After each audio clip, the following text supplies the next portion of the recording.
good morning, Ocampos Hotel Reservation Department. I am Pau. How may I assist you today? Hi, I would like to ask if you have an available junior suite for 1 pax. May I know who I am talking with? I am Catherine Manansala.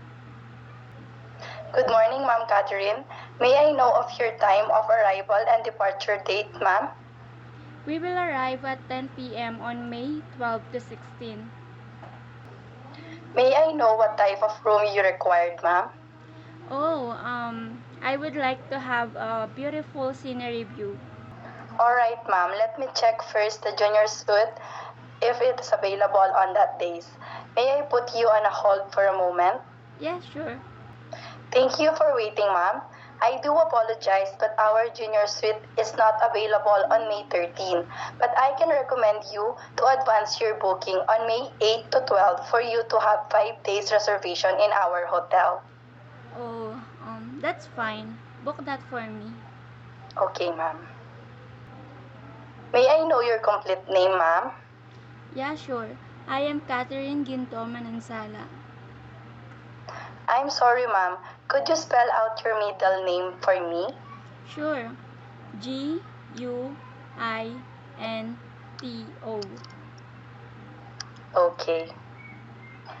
Okay, ma'am. May I have your city address? I am from Macabebe. Your postal or zip code, ma'am?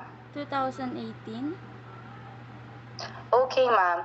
Now is your contact number and email address. Okay, my number is 0951 420 8876 and my email address is catherinemanansala37@gmail.com. Okay, ma'am. Can I have your date of birth and nationality? Yes, my date of birth is May 3, 2003 and I am a Filipino. Okay. Lastly, ma'am, can I ask your passport number and legal IDs? Sure. It is 5, 6, 7, 8, 9, 10. Alright, ma'am Catherine. Thank you so much. Okay. Ma'am Catherine, may I ask if I am correct? You said that you will arrive at 9 p.m., right?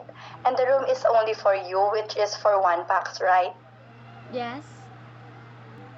Okay, Ma'am Catherine, since you will be arriving at 9 p.m. in our hotel, may I suggest to you to guarantee your reservation? It is because our hotel has a 4 p.m. cancellation time policy, wherein if you will not be able to make it before 4 p.m. and you did not guarantee your reservation room will be given to our waiting guests. Guaranteed reservation will assure you that your reserved room will be held up to 4 p.m. cancellation time. Okay, please guarantee my reservation. Okay, thank you, ma'am. Okay, so how can I pay for the room? Is my reservation guaranteed? May I know, ma'am, if you will pay the full charge in advance? Yes, I will pay through credit card BDO type. Okay, ma'am.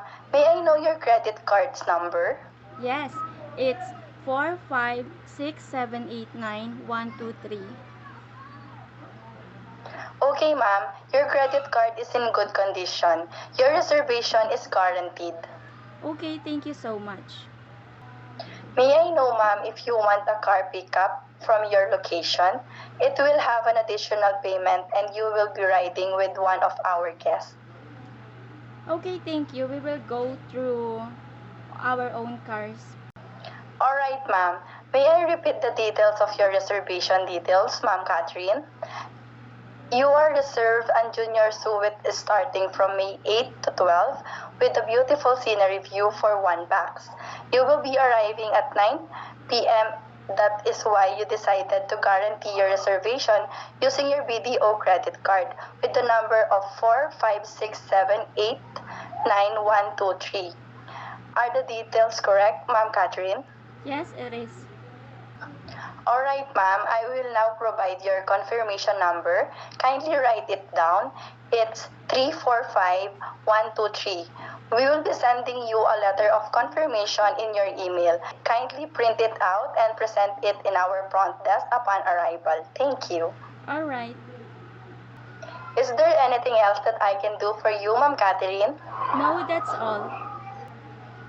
Alright, Ma'am Catherine. Thank you for calling Ocampos Hotel. See you on May 8. Have a great day and take care. Okay, thank you so much. Have a great day.